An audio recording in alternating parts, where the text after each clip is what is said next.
आज हम आगे बढ़ेंगे। जैसे 6 वचन में लिखा है, सो जैसे तुमने मसीह यीशु को प्रभु करके ग्रहण किया वैसे ही उसी में चलते रहो। तो जैसे प्रभु करके उसे ग्रहण किया है वैसे ही उसमें चलते रहो। आज हम 7वें वचन में आगे बढ़ेंगे और वहां पर भी ऐसी ही नरेशन, ऐसा ही कुछ फ्रेज हमें देखने को मिलता है। 7 वचन का दूसरा भाग, जी पढ़िए। और जैसे तुम सिखाए गए वैसे ही विश्वास में दृढ़ होते जाओ। वैसे ही विश्वास में दृढ़ होते जाओ। जैसे तुम सिखाए गए हो वैसे ही विश्वास में दृढ़ होते जाओ, मजबूत होते जाओ। आज हम सीखेंगे इसका क्या अर्थ है। पिछली बार हमने सीखा था कि प्रभु यीशु मसीह को प्रभु ग्रहण करने का क्या अर्थ है। आज हम सीखेंगे कि जैसे तुम सिखाए गए हो वैसे ही विश्वास में दृढ़ होते जाओ। विश्वास में दृढ़ होते जाओ, इसका क्या मतलब है, क्या सिखाया गया है यहां पर, क्या सिखाया गया है, किस शिक्षा की बात यहां पर की जा रही है। पौलुस कलीसिया के विषय में गंभीर है। पौलुस कलीसिया के विषय में, सब बोलिए, पौलुस कलीसिया के विषय में गंभीर है। पौलुस कलीसिया के विषय में गंभीर है। पौलुस को कलीसिया की फिक्र है। इसीलिए प्रभु ने मुझे यह कलाम दिया कि कहीं हम शिक्षा से फिर ना जाए, हम शिक्षा से फिर ना जाए। पौलुस को बड़ा फिक्र था कि जिन लोगों ने यीशु को प्रभु करके ग्रहण किया है, जिन लोगों ने यीशु को अपना उद्धारकर्ता, अपना मुक्तिदाता मान लिया है, वो लोग विश्वास से फिर ना जाएं। वो लोग मनुष्यों की परंपराओं में, रीतियों में, कुरीतियों में, प्रथाओं में कहीं फिर से गुम ना हो जाएं। वो लोग कहीं गलत शिक्षाओं में खो ना जाएं। वो लोग कहीं संसार की बातों में फिर से घुस ना जाएं। पौलुस को कलीसिया के विषय में इन बातों को लेकर क्या थी, चिंता थी, फिक्र थी, उसका ध्यान था कलीसिया की ओर। इसीलिए जब वो जेल में था, कहां था, जब वो जेल में था, रोमी सिपाही उसकी पहरेदारी कर रहे थे और हाथ में उसके जंजीरें डाली हुई थी। क्या डाली हुई थी, जंजीरें डाली हुई थी। और तब वो इस खत को लिखकर, इस लेटर को, इस एपिस्टल को लिखकर भेजता है। क्या ना हो जाए कहीं मेरे लोग जिन्होंने यीशु को प्रभु करके ग्रहण किया है, माना है, कहीं वो पहली शिक्षा में, आदि शिक्षा में फिर से गुम ना जाए। यहां पर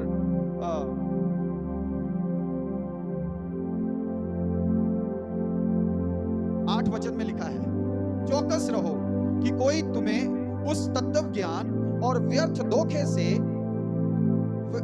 धोखे के द्वारा अहेर ना कर ले जो मनुष्यों की परंपराई मत और संसार की आदि शिक्षा के अनुसार है। किसके अनुसार है? मनुखा दियां रीतियां ते संसार दियां पहलियां शिक्षावां ਜਦੋਂ ਤੁਸੀਂ यीशु ਨੂੰ ਜਾਣਿਆ नहीं सीगा, जब आपने यीशु को माना नहीं था, जब आपने यीशु को जाना नहीं था। इफिसियों की पत्री 2 अध्याय, उसका 2 वचन क्या लिखा है, बोलिए। इफिसियों की पत्री 2 अध्याय 2 वचन, जिनमें तुम पहले इस संसार की रीति पर और आकाश के अधिकार के हाकिम अर्थात उस आत्मा के अनुसार चलते थे जो अब भी आज्ञा ना मानने वालों में कार्य करता है। इनमें हम भी सब के सब पहले अपने शरीर की लालसाओं में दिन बिताते थे और शरीर और मन की इच्छाएं पूरी करते थे। बस, हालेलुया, हालेलुया। समझ आई? तो बड़ा स्पष्ट करके लिखा है, बड़ा क्लियर करके लिखा है। पौलुस को कलीसिया की चिंता थी, पौलुस को परमेश्वर के वचन की चिंता थी कि कहीं मिलावट ना हो जाए, कहीं गड़बड़ ना हो जाए, गलत शिक्षा कलीसिया के अंदर घुस ना जाए, लोग, विश्वासी भाई बहन गलत शिक्षा के पीछे ना चल पड़े। पौलुस को इन बातों की फिक्र थी, चिंता थी। इसलिए उसने जेल में रहते हुए भी खत लिखा, जंजीरों में जकड़े हुए भी खत लिखा। और और जब वो खत लिखता था और भेजता था, वो कहता था जब तुम पढ़ लो तो फिर दूसरी कलीसिया को भी ये खत दे देना, क्योंकि उसे सारी कलीसियाओं की फिक्र थी, सारे विश्वासियों की फिक्र थी, सारे ईमानदारों की फिक्र थी। तो यहाँ पर हमने 7 वचन में 2 अध्याय, कुलसियों की पत्री 7 अध्याय 2 वचन में पढ़ा कि जो शिक्षा तुमने पाई है, जो शिक्षा तुम्हें दी गई है, तुम्हें उसमें दृढ़ होना है, तुम्हें उसी विश्वास में मजबूत होना है। इफिसियों 2 की 2 और 3 में जो पहले संसार की अनर्थ रीति पर हम चलते थे, कौन सी रीति पर? कौन सी रीति पर? माय गॉड, संसार की अनर्थ रीति पर पहले हम चलते थे, क्योंकि हम भी उन्हीं के जैसे संसार में, संसार की लालसाओं में, लिखा है 3 वचन में, फंसे हुए थे, फंसे हुए थे। लेकिन अब क्या हुआ? अब आगे वचन में लिखा है तुम यीशु मसीह के साथ जिलाए गए हो। हालेलुया, तुम यीशु मसीह के साथ जिलाए गए हो। इसलिए तुम्हें पुरानी शिक्षा में नहीं घुसना, तुम्हें पुरानी शिक्षा को फॉलो नहीं करना। कौन सी पुरानी के बारे में बात कर रहा है? संसार की अनर्थ रीतियां, संसार की पहली बातें, संसार की परंपराएं, तुम्हें उन्हें फॉलो नहीं करना। किसे कह रहा है?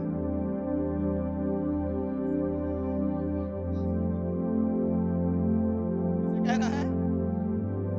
प्रेरित पौलुस खत लिख रहा है, किसे? कलीसिया को। थोड़ा और सरल करूं तो पौलुस रसूल खत लिख रहा है विश्वासियों को। किसको? किसको? विश्वासियों को। कोई विश्वासी बैठा है यहां पर? वाह, सारे विश्वासी। तो किसको लिख रहा है ये खत? किसे लिख रहा है? जोर से बोलिए, किसे लिख रहा है? मुझे लिख रहा है, मुझसे बात कर रहा है वो। प्रभु करे आज उसका कलाम हम में से हर एक के साथ इंडिविजुअली बातें करे। आज का कलाम ऐसा हो कि हाँ, प्रभु मुझसे बात कर रहा है, प्रभु मुझे कह रहा है, ये मेरे बेटे, ये मेरी बेटी, तू संसार की आदि शिक्षा पर ना चलना, तू संसार की अनर्थ रीति पर ना चलना, तू मनुष्य की बनाई हुई, क्या लिखा था? परंपरा पर, और मेरे ख्याल से वहां पर लिखा है परंपराई मत पर, परंपराई मत पर, 8 वचन में। जो मनुष्य ने परंपराई मत और संसार की आदि शिक्षा के अनुसार है। ये परंपराई मत कहां से आ रहा है? हम कहते हैं नहीं जी, ये तो हमारे बाप दादे हैं। हम कहते हैं नहीं जी, ये तो हमारा कल्चर है। हम कहते हैं नहीं जी, ये तो हमारी परंपरा है, हमारी रीति है, हमारे घर पे हमारे पूर्वज ऐसे ही कर रहे थे, इसलिए हम भी ऐसा ही।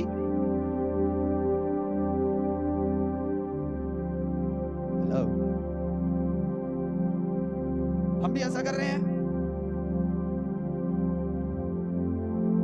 तो यहां पर लिखा है पर मसीह के अनुसार नहीं। 8 वचन की आखिरी लाइन पर, ये मसीह के अनुसार क्या नहीं? मसीह के अनुसार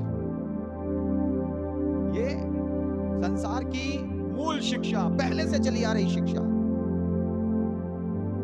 ये मनुष्यों की परंपराई मत, ये मसीह के अनुसार लिखा आपकी बाइबल में। जो मसीहत के बाहर हो रहा है वो मसीहियों के लिए नहीं है, वो मसीहियों के लिए। ये पास्टर जी नहीं सिखा रहे, ये पौलुस रसूल सिखा रहा था। कौन सिखा रहा था? आज से तकरीबन 2000 साल पहले, जब आपका और मेरा और मेरे और आपके पूर्वजों का नाम निशान भी नहीं था, वो तब से सिखा रहा है कलीसिया को। ये पास्टर जी का प्रचार नहीं है, ये यीशु मसीह का प्रचार है, क्योंकि लिखा है ये यीशु मसीह के अनुसार नहीं है। 8 वचन में साफ साफ संदेश है, ये यीशु मसीह के अनुसार नहीं है। हमें क्या करना है?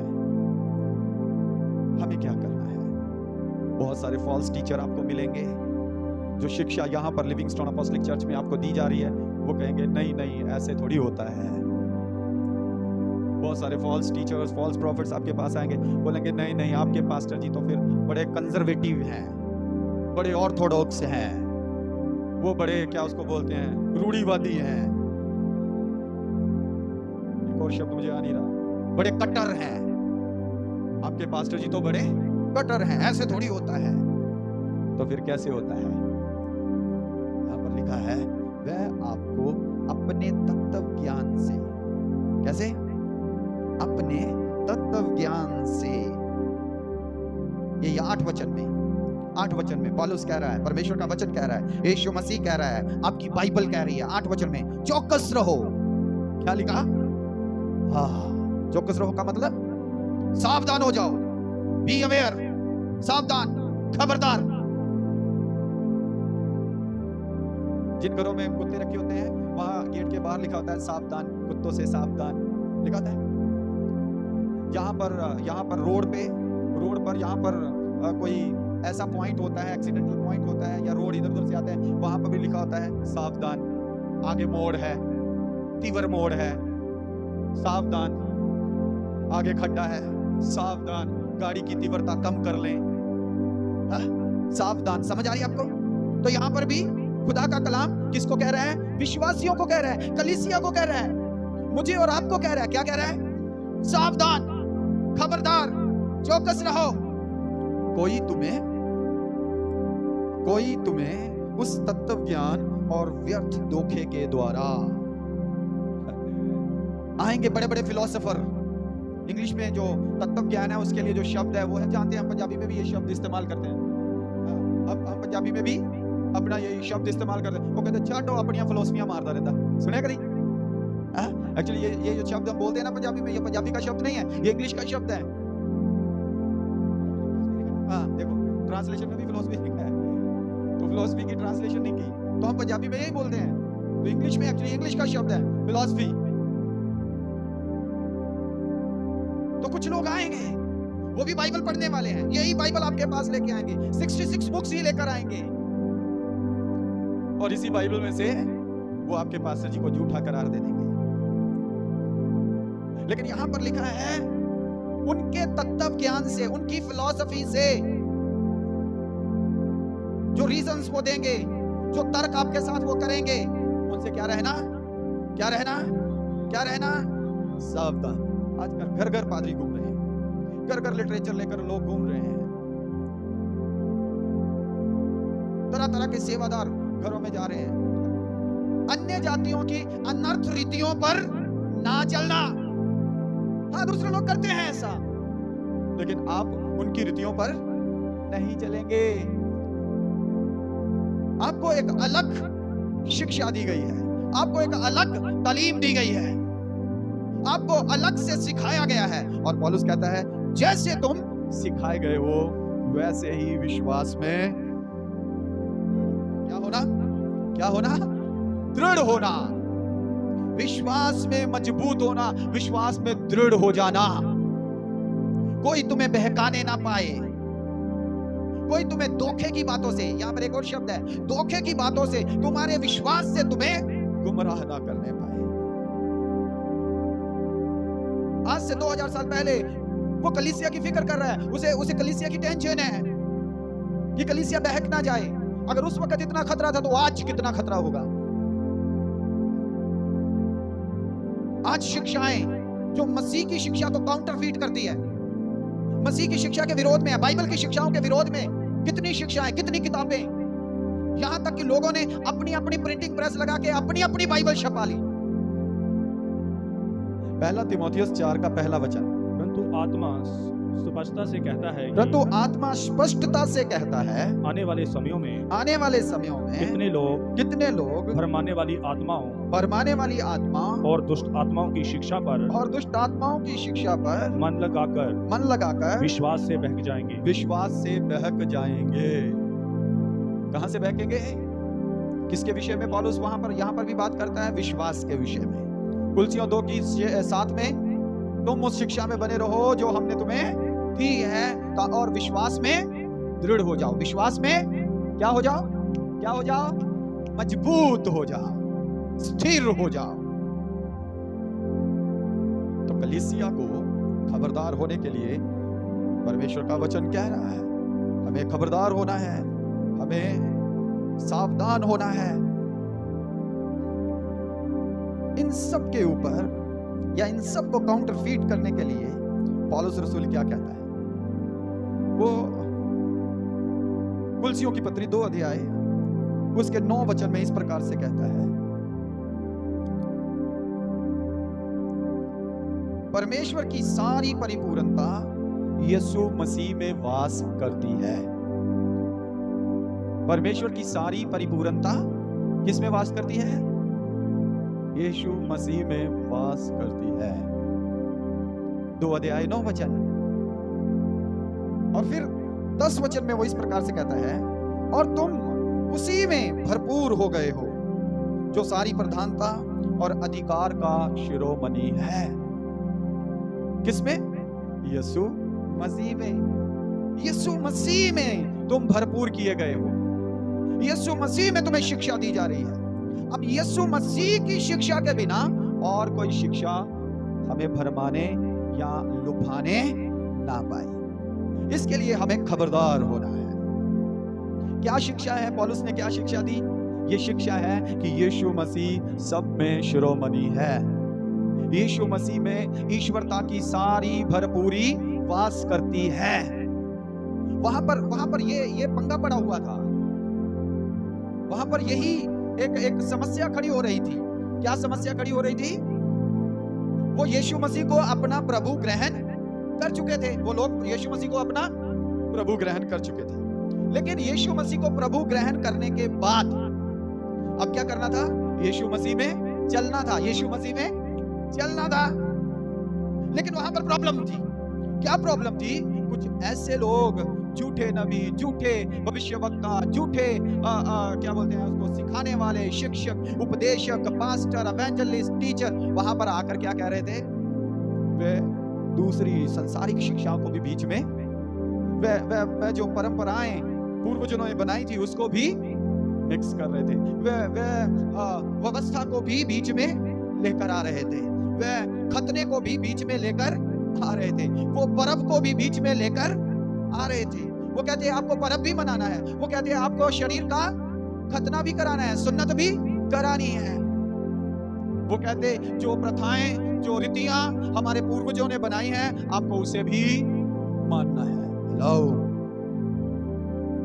ऐसी शिक्षाओं के विरोध में, ऐसी तालीम के विरोध में पौलुस रसूल ये खत लिख रहा है। आज चर्च की क्या दशा है? आज चर्च का क्या हालात है? आज का चर्च उसी दशा में, उसी खतरे पर, उसी बॉर्डर लाइन पर खड़ा है, जहां पर कलीसिया अलगताई का जीवन व्यतीत नहीं कर रही है। यहां पर कलीसिया पवित्रताई का जीवन व्यतीत नहीं कर रही है।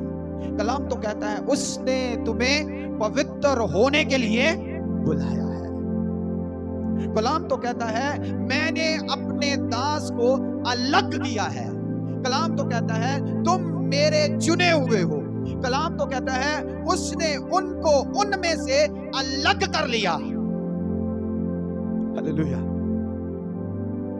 तो खुदा ने कलीसिया को संसार से क्या कर लिया? क्या कर लिया? क्या कर लिया? अलग कर लिया।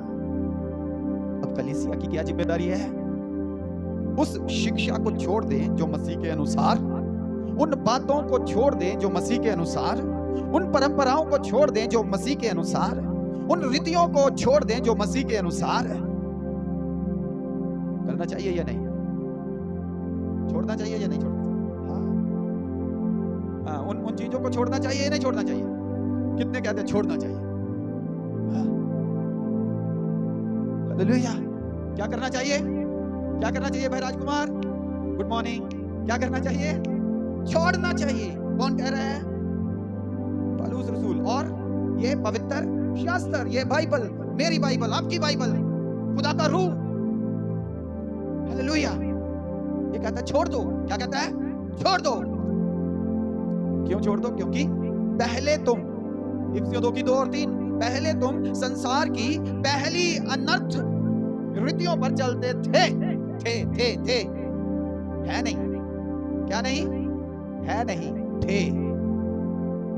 तो अपने आप को जांचना जरूरी है, अपने आप को परखना जरूरी है। हम चल रहे थे या आज भी चल रहे हैं? हेलो कलीसिया, आज भी है शब्द हमारी जिंदगी में जुड़ जाता है, हमारे मसीह जीवन में जुड़ जाता है। तो हमें इसे जल्दी से दुरुस्त करना है, जल्दी से इसे जल्दी से दुरुस्त करना है, जल्दी से अपने अंदर बदलाव लेकर आना है, जल्दी से पवित्र आत्मा की सहायता मांगनी है, जल्दी से ही ऐसे वचनों को बार बार सुनना है, जल्दी से इन वचनों पर मनन करना है। प्रभु का आत्मा क्या कर रहा है, प्रभु का वचन क्या कह रहा है, इन पर मनन करेंगे और एक एक करके इन बातों को अपने जीवन से बाहर निकालेंगे। कलीसिया की सफाई करेंगे, अपनी सफाई करेंगे, अपने विश्वास की सफाई करेंगे, अपने विश्वास की सफाई करेंगे। विश्वास में आज बहुत सारी बातें मिक्स हो गई, गैर विश्वासियों वाली भी।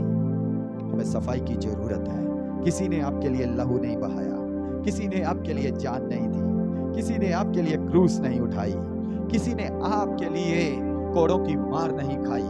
केवल एक है जिसका नाम हालेलुया हालेलुया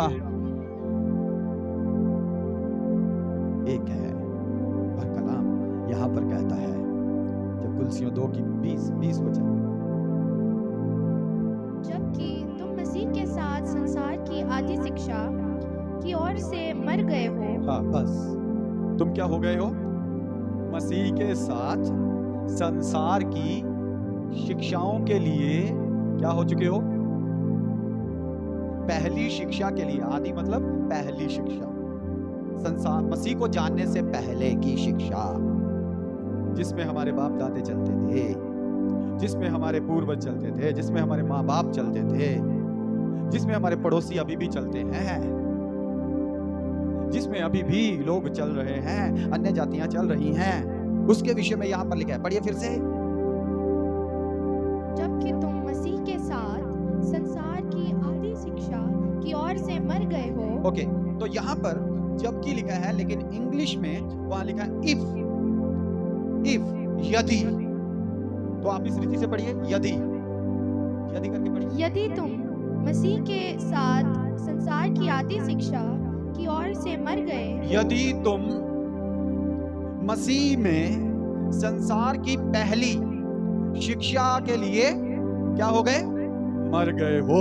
आगे, तो फिर क्यों उनके समान जो संसार के हैं जीवन बिताते हो? तो फिर क्यों उनके जैसा जो संसार के हैं, जो मसीह के नहीं हैं, जिन्होंने मसीह को अपना प्रभु ग्रहण नहीं किया है, उनके जैसा जीवन क्यों व्यतीत करते हो? Question mark.